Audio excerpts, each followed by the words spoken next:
굴러가는 말. 세계 문학에 대한 논의가 시작되면 약방의 감초처럼 거론되는 이름이 바로 볼프강 폰 괴테이다.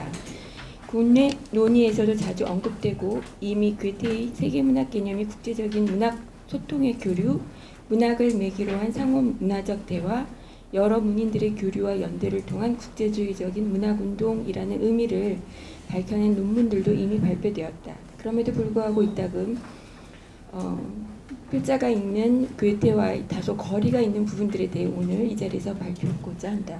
그러기 위해 괴테의 세계문학 개념을 그의 시대적인 맥락, 유럽의 근대화 과정과 더불어 문화사적, 문학사적 맥락에서 살펴볼 필요가 있다. 좀 더 구체적으로 언급하자면 독일 문단에 불었던 근대화의 바람, 번역의 봄, 민족주의와 코스모폴리타니즘의 맥락에서 살펴보고자 한다. 그리고 괴테 세계문학 개념 논의에서 일반적인 오해라고 생각되는 부분들을 괴테의 언설 분석을 통해서 설명해 보고자 한다. 이 괴테의 세계문학 구상, 물물교육대 정신교육 46쪽입니다. 괴테의 세계문학에 대한 구상을 논하면서 오늘날까지 가장 많이 인용되는 대목은 아마도 1827년 1월 31일 에커만과 나눈 대화일 것이다. 민족문학은 이제 큰 의미를 잃어가고 있습니다. 바야흐로 세계문학의 시대가 도래하고 있고 이제 우리 각자는 이 시대를 앞당기는 데에 참여해야 할 것입니다. 1827년 이후 노년의 괴테는 이 대화에서 언급한 세계문학에 대해 독자적인 의미화 작업을 하며 이론적으로까지 체계화하지는 않았지만 그 나름의 구상을 구체화했다. 그러나 이 개념을 처음으로 사용한 이는 괴테가 아니다.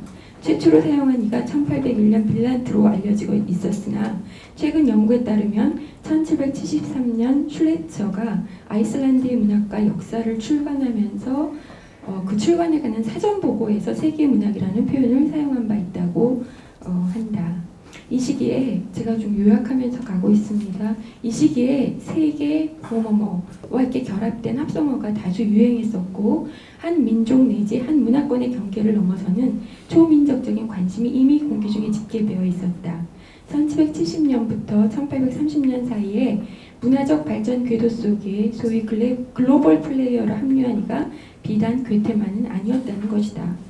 괴테 이외에 슐러, 레싱, 낭만주의 작가들도 이미 유럽 내 여러 나라뿐만 아니라 아메리카에서도 번역 수용되었다. 또한 영국과 프랑스 대문호들의 작품들이 독일에 다수 번역 소개되었다. 괴테 스스로도 국제적인 교류가 활발했었고 외국의 문학을 경향을 알기 위해 외국 문학 잡지들을 구독해왔다. 이와 같이 문학과 문화의 경계 넘기, 상호소통을 통한 세계 문학의 시기를 가능하게 했던 토대는 바로 괴테가 지켜보고 있던 유럽의 근대화 현상, 즉 물물교육이 활성화되고 자본주의적 사회 시스템이 구축 강화되었던 현상이었다. 괴테는 국가와 민족과 문화의 경계를 넘어 활발한 물물교육을 바라보며 그에 못지않게 정신교육의 필요성을 주장하며 번역의 중요성을 피력하였다. 당시 시대 상황을 이해하기 위해 독일 문단에 본 번역의 현상과 민족주의와 코스모폴리타니즘 논쟁의 현상을 그 시대적인 주요 사항으로 뽑았다. 2.1 문학의 상품화 번역 공장. 일단 근대화돼서 문학이 자본주의 시스템 속에서 일종의 상품으로 되고 작가도 디지터가 아니라 이제 자유문필가 또는 심할 경우는 임금 문사로까지 이제 변하는 현상은 이미 17세기 중반부터 있었습니다. 49쪽 중간쯤에 독일에서 본격적으로 번역 사업이 호황을 누리기 시작한 때는 1822년경 월터 스코시 소설이 독일어로 번역되면서 출판업자들이 번역 작품을 잘 선정하기만 하면 경제적으로 좋은 사업이 될 수 있을 거라고 알게 되면서부터였다. 이 시기에 급증한 도서 생산의 상당 부분은 번역 문학이었다. 번역이 성황을 이룰 때는 매년 5천여 종의 새로운 책이 번역되었다고 한다. 빠른 시간 내에 번역을 해내야 했기 때문에 번역 공장이니 번역 기계니 번역 로봇이라는 말로 당시 상황이 묘사되곤 한다.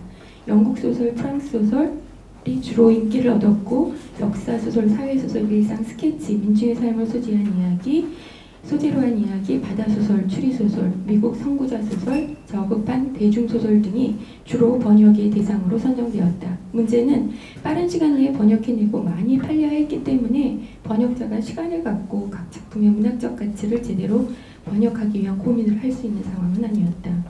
윌헬m 하우프의 그의 산문, 책과 독서 세계에서는 당시 월터 스콧의 소설들을 주로 번역한 슈만 형제 출판사를 모델로 하여 풍자적인 이미지로 번역 공장의 풍경을 보여준다. 인용문은 띄고요. 마치 양말 공장에서 양말을 생산하듯이 대략 촉을 번역하는 단계, 윤문하는 단계, 시적 표현 규정하는 단계, 인쇄 단계로 나뉘어져서 빠른 속도로 번역 작품들을 내놓았던 것으로 보인다. 사실 번역 작품은 문학 수업을 위한 과정이기도 해서 번역가들 중에 작가가 번역하는 경우가 많다. 빌란트는 호라츠의 번역으로, 요한 하이니히 포스는 호모의 번역으로, 헤르더는 민중시의 번역으로, 아우구스트 빌헬름 슐레겔은 셰익스피어 극의 번역으로, 프리드리히 슐레겔은 인도시의 번역, 로드비히 틱은 돈키호테의 번역, 프리드리히 헬덜리는 안티고네의 번역으로 유명하다. 그리고 그들의 번역 작업과 문학 저술과는 깊은 상관관계를 보여준다. 그런데 이 시기 번역 공장의 번역자들에게서는 그 시대의 예언자로서의 번역가, 시인이자 사상가이자 문헌학자로서의 번역가의 면모를 찾아볼 수가 없다. 당시에는 괴테나 헤르더는 번역가를 굉장히 높이 평가했습니다. 이렇게. 근데 실질적으로 번역 공장의 번역가들한테서는 그런 모습을 찾아볼 수가 없었던 이중화된 현상입니다. 번역가들은 일당 아르바이트로 임금이 지불되고 번역의 질적인 보장은 거의 담보할 수도 없었다. 문학을 생산하는 측면에서만 자본화와 물화 현상이 있었던 것이 아니라 독자들에게도 문학 작품이 이제 일종의 소비재 효과를 낳았고 양적으로 팽창한 독자의 수요에 맞추느라 오락문학, 통속문학의 세계 현상이 나타났다. 즉 번역의 붐이 독서붐, 특히 여성 독자의 독서붐과 더불어 통속문학의 소비가 급증하였다. 이미 헤르더는 근대적인 인쇄술의 발달로 소통이 활성화되고 낯선 이국의 세상들 간의 경쟁도 두드러지긴 하지만 모든 민족들의 작품들이 모두에게 천박해지는 현상도 있을 거라고 지적한 바 있다. 이와 유사하게 괴테 자신도 세계문학의 그늘을 염려한다. 그가 세계문학의 시대를 앞당겨야 한다고 보면서도 당시 근대화로 인한 모든 것이 악의적이다라고 근대의 이면을 평가하고 있다. 조금 내려가자 그 이 시대를 어떠한 것도 성숙하지 못하게 하는 시대, 또 중간 정도의 문화가 천박해지는 시대로 진단하고 있습니다. 네. 그리고 생략하고요. 그 다음 민족주의와 코스모폴리탄으로 넘어가겠습니다. 이 시기에 독일에서는 민족주의와 코스모폴리타니즘이라는 바람이 불고 있었다. 나폴레옹의 독일 점령 이후 독일에서는 처음으로 민족의식, 민족공동체의식을 고취시키고자 했다. 이런 분위기 속에서 바이에른 정부 문화교육부의 의원으로 있던 신학교수 니츠 함머는 국민교육과 학교 청소년들의 민족의식 교육을 위하여 독일의 대표적인 서정적 민중서를 한 권 편집하고자 했다. 그는 1808년 6월에 괴테에게 아까 언급했던 그 호모의 번역자로 유명한 시인 포스와 함께 민중서 발행을 요청한다. 결국 민족의식 고취라는 니츠 함머의 국민교육관과 괴테의 세계교육관의 충돌로 이 프로젝트는 실현되지 못했다. 괴테는 독일 국민교육을 위하여 독일이라는 경계 안에만 머무르지 말고 그 경계를 넘어서는 지평의 확장을 요청했다. 53쪽 맨 밑단락입니다. 당시 니츠 함머식의 국민교육관 내지 민족주의 경의 대표적인 사건이 바로 마르트부르크의 축제였다. 해방전쟁 4주년이자 종교개혁 300주년 기념의 해인 1817년 10월 18일에 독일의 대학생들, 특히 개신교 대학생들 500여 명이 루터의 성서 번역과 종교개혁의 상징 도시이자 독일 민족의 상징으로 여겨졌던 마르트부르크 시에 집결하였다. 결국 고조된 민족주의적 분위기 속에서 외국 작가, 유대계 작가들의 책을 불사른다. 괴테는 이 사건을 언급하면서 독일 전역이 역겹게 느끼는 아주 불쾌한 마르트부르크의 화염 악취라고 표현하며 어리석음, 자만심 등을 운운한다. 이 시기 대학생 시절을 보냈지만 이 축제에는 참여하지 않았던 하이디는 훗날 이 사건은 무지함의 탓이요 비이성의 뿌리를 두고 있는 타자와 타자의 신앙에 대한 증오의 발로이자 책을 태우는 자는 이 지상에서 가장 무지한 피조물이라고 회고한 바 있다. 당시 민족주의 경향에 대해 괴테는 불안스럽게 때론 냉소적으로 지켜보면서 이런 과장된 민족주의와 더불어 애국주의, 정서 숭배, 경건하지 않은 위장된 신앙생활, 나자레풍의 예술경에 대해 비판적인 거리를 취하면서 편협한 오만을 경고하고 자기 고립의 위험, 즉 유럽 문화 공동체에서 벗어난 독일 민족 교육의 공허한 환상이 증대하는 경향을 염려한다.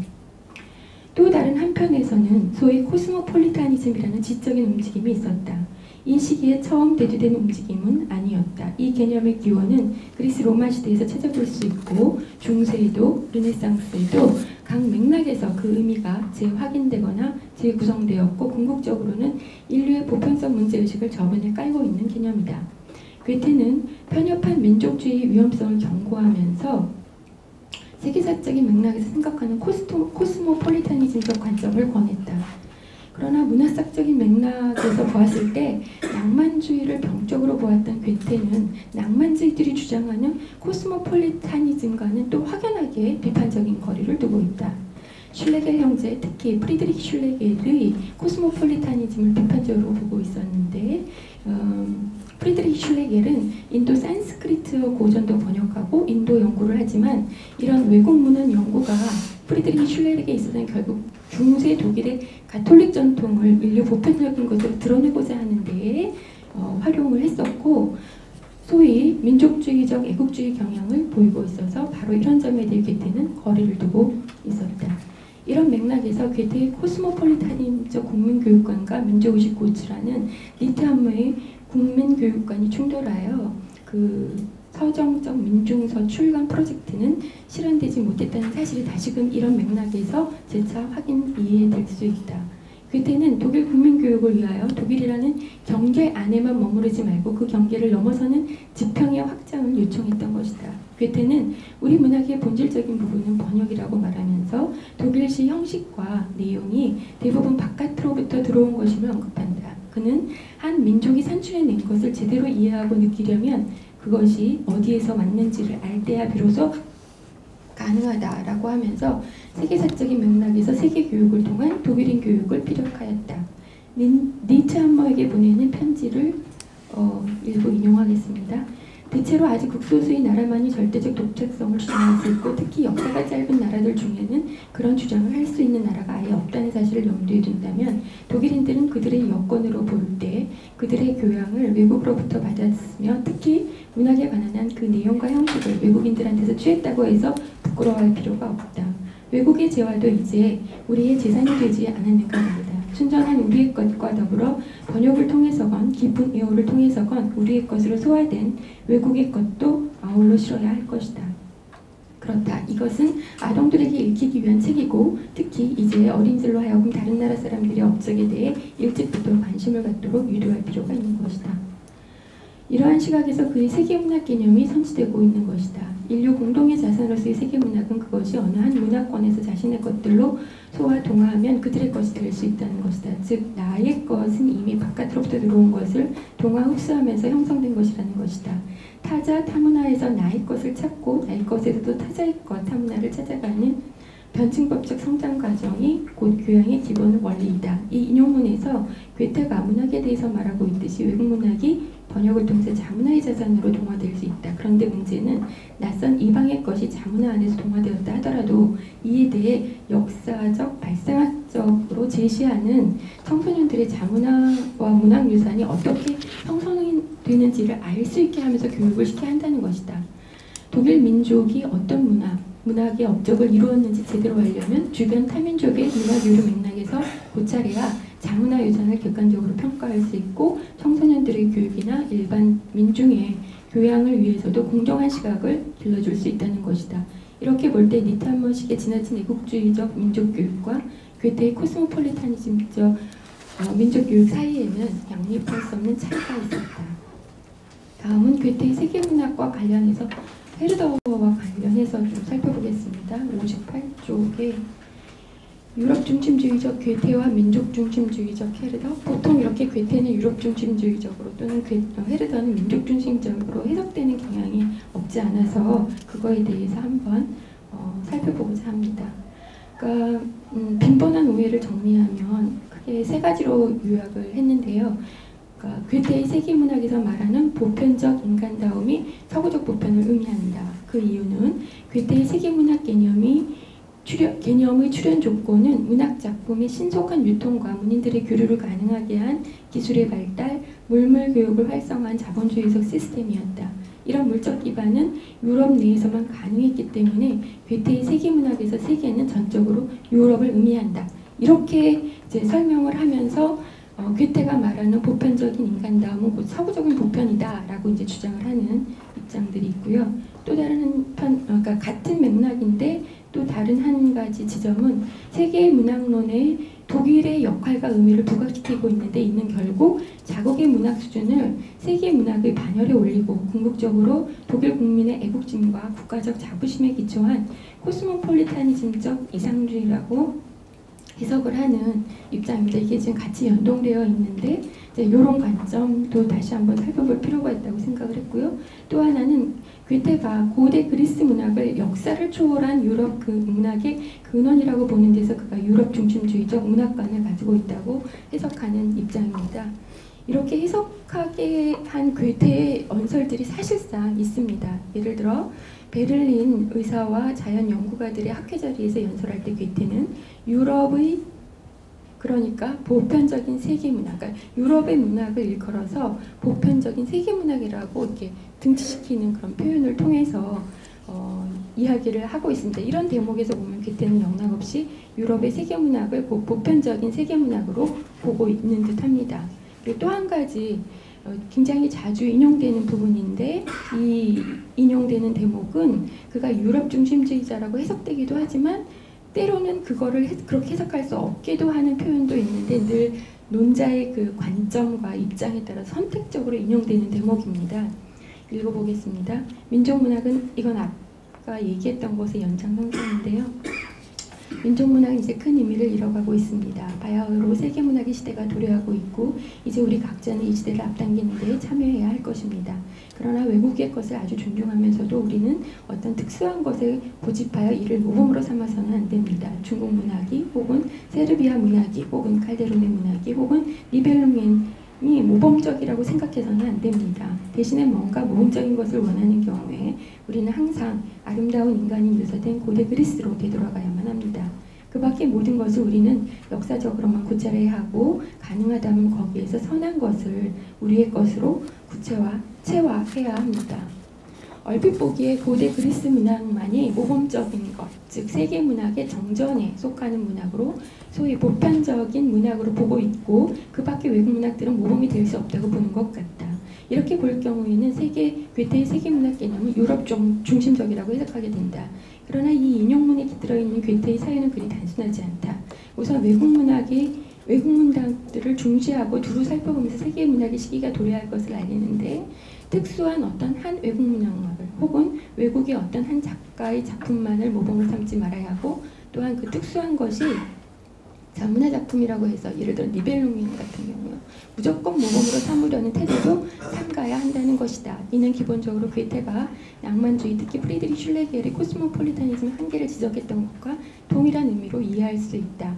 괴테의 세계문학은 또 가장 민족적인 것이 곧 세계적인 수준의 반열에 오를 수 있다고 보는 개념이 아니고 애국주의적인 아젠다와는 거리가 먼 개념인데 개념이라는 것을 다시 확인할 수 있다. 오히려 괴테는 이를 경고했다.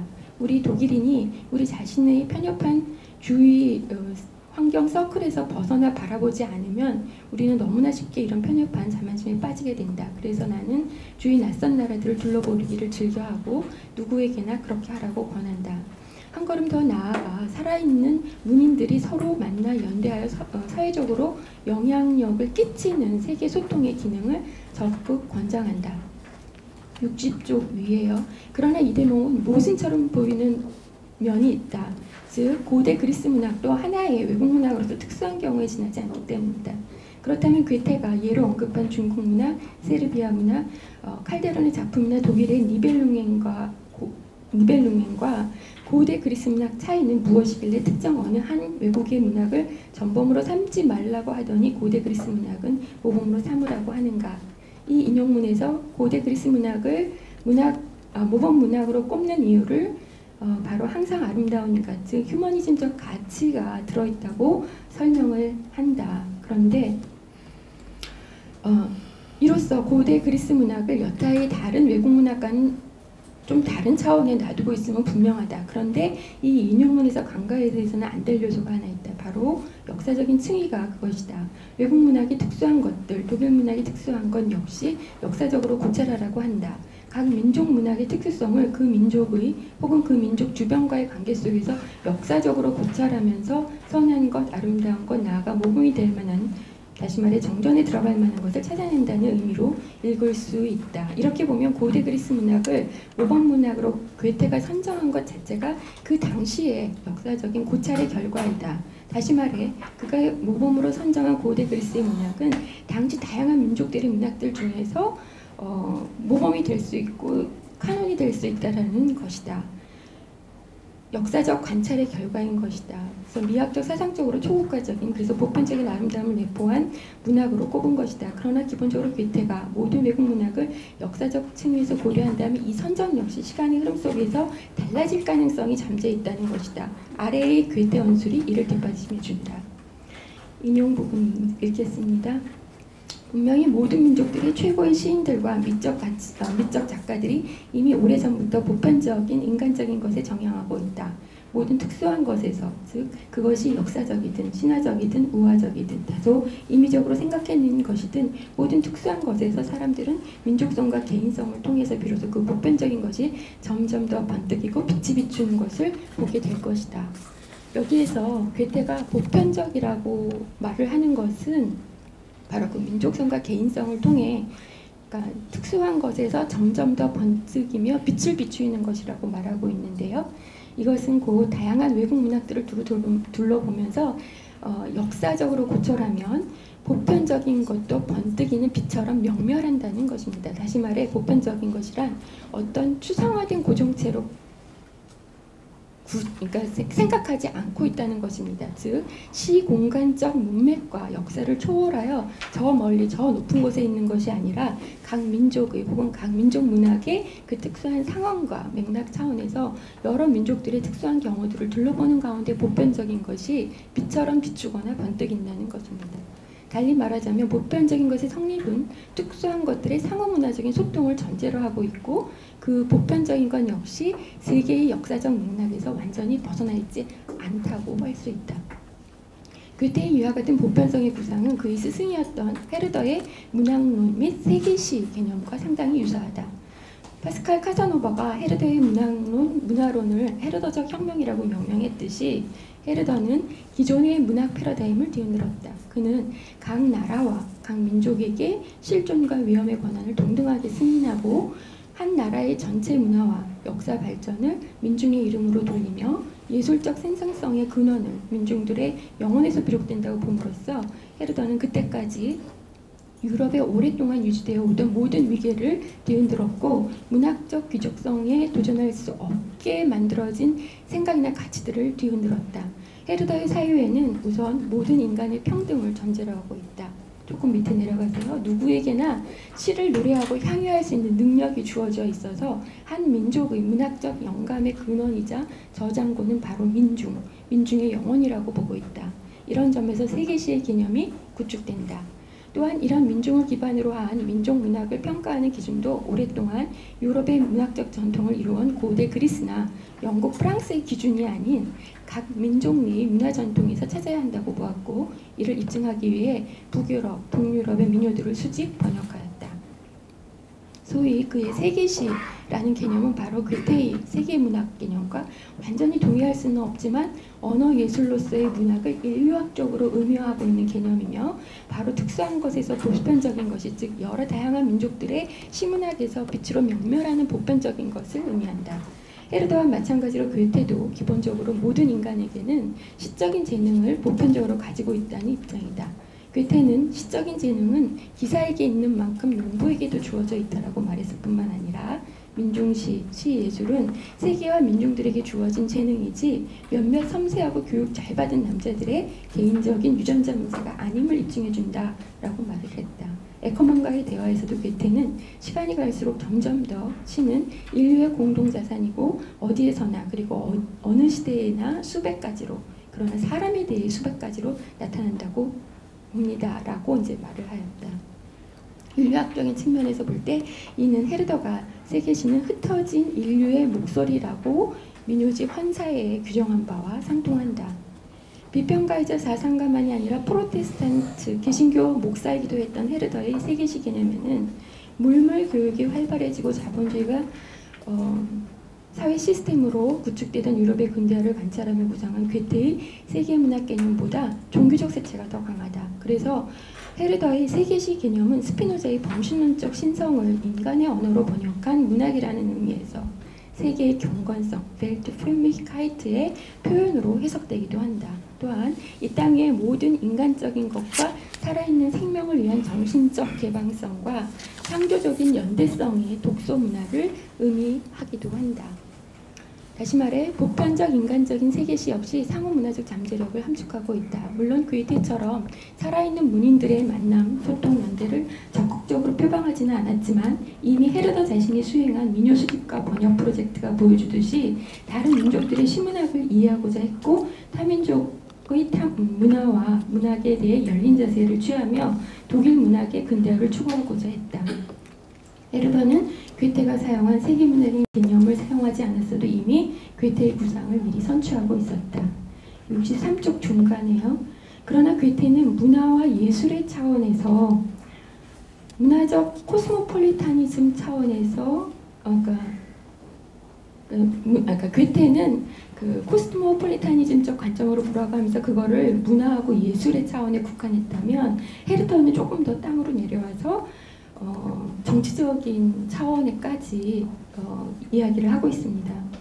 그러니까 헤르더에게 있어서 민족의 지정학적 경계는 주로 언어의 경계와 함께 수반되는데 지리적 조건과 자연환경이라는 풍토와 당시 유럽의 정치 권력과 문학의 헤게모니적인 관계에 주목했다. 그래서 괴테의 경우에는 물물교육과 자본주의 시스템에 병행적으로 정신교육으로서의 세계문학 개념을 구상했다면 헤르더의 경우에는 괴테와 같이 물적 토대의 변화에 병행적인 관점에서 문학의 국제적인 상호 분류 및 세계화를 추구하면서도 한 걸음 더 확실하게 문화적 저항의 모멘트를 보여준다.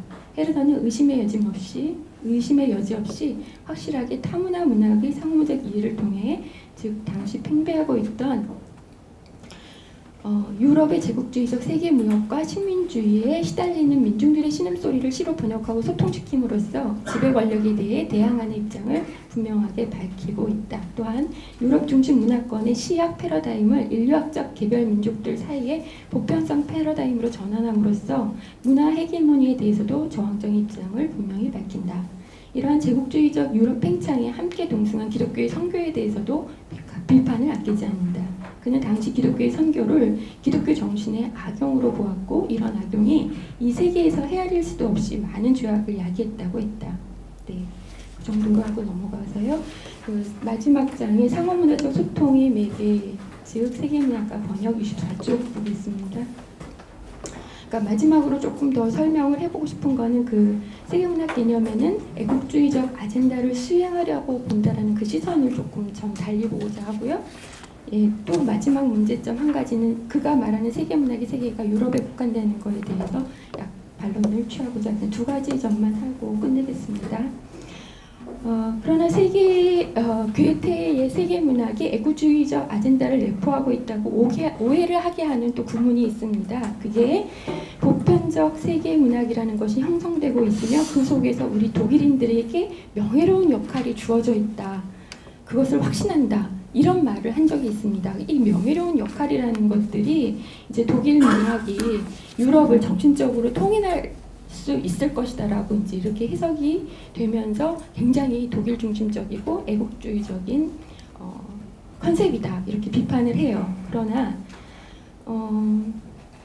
조금 내려가서 이 다음 인용 단락을 말씀드리는 직전에 이 독일인들의 명예로운 역할을 설명하는 다른 대목이 있는데요. 그것이 바로 독일인들의 명예로운 역할을 괴테가 독일인들이 인류를 정신적으로 통일하거나 세계에서 인류를 대변하는 문학적 업적을 남기라는 의미가 아니라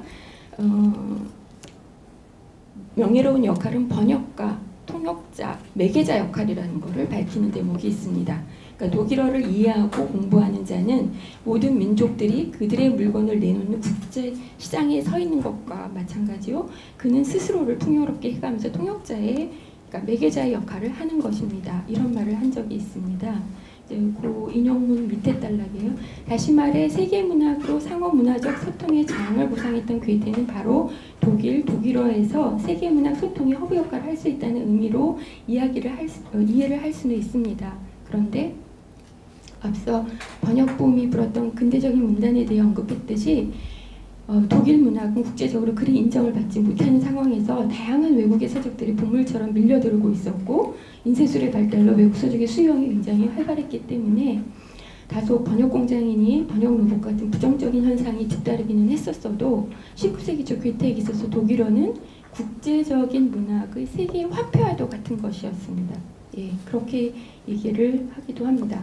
그래서 세계 화폐라는 그 은유적인 표현이 함축하고 있듯이 독일어는 당시 세계 문학의 통용어요. 독일 문단이 세계 문인들의 소통을 위한 열린 토론의장으로서 중요한 역할, 즉 명예로운 역할을 한다는 의미이다. 괴테는 번역을 세계 교류에서 가장 중요하고도 가장 품위 있는 일로 간주하며 위 단락에 이어 번역자를 각 민족의 예언자라고 칭송합니다. 네, 65쪽 맨 밑에 단락이요. 그러니까 마지막 문제점인데요. 괴테의 한계를 지적하여 흔히 세계문학의 세계가 유럽에 국한된다고 하지만 사실상 괴테는 상호문화적인 소통의 장으로서의 세계문학을 이야기하며 유럽의 경계를 넘어선다. 비유럽 지역 페르시아, 인도, 중국에까지 그의 세계문학의 지리적인 영역은 확대된다. 심지어 1818년 7월 7일자 일기에 보면 영국 해군 장교 바질 호리스는 한국 서해안으로의 여행기를 읽고 한국에 대해서도 알고자 했다는 기록이 있다. 1812년에서 13년 한머가 번역한 하피스를 읽고 그때부터 괴테는 동아시아에 관심을 기울였고 1814년에서 19년 서동시지의 지필이 그가 세계 문학을 구상하는 데에 중요한 경험이자 전제였다. 괴테가 페르시아의 시인 하피스의 시들을 읽으면서 그의 시를 기반으로 썼기 때문에 서공시집 자체가 일종의 재창조적인 번역이다. 이 시집에 동방에 대한 독자들의 이해를 돕기 위해 메모와 논고를 함께 수록하고 있는데 거기에 제사로 시를 이해하고자 하는 자는 시의 나라로 가야 하고 시인을 이해하고자 하는 자는 시인의 나라로 가야 한다라고 제사를 덧붙이고 있습니다. 이는 타문화의 문학을 이해할 때의 기본 자세를 지시하고 있다. 바로 헤르더가 동유럽 소수민족들의 민요를 수집 번역할 때 그들의 문화와 민중시를 이해하기 위해 전적으로 그들의 내부로 들어가 그들의 시선으로 그들 안으로부터 상호문화적으로 시를 이해하고자 했던 노력과 상통한다. 낯선 타문화에서 자신의 고유성을 읽어냄으로써 혹은 그 역방의 성찰 작업을 통해서 다양한 민족 문화, 문학들 사이에 차이를 인정하고 인내하면서도 그 사이에 번뜩이는 보편성을 예감하고 포착한다. 그래서 서동시집을 출간한 후 1826년에 이를 회고하면서 다음과 같은 시를 쓴다. 자기 자신과 타자를 아는 이는 여기서도 깨닫게 되리. 동양과 서양은 더 이상 분리될 수 없다는 것을.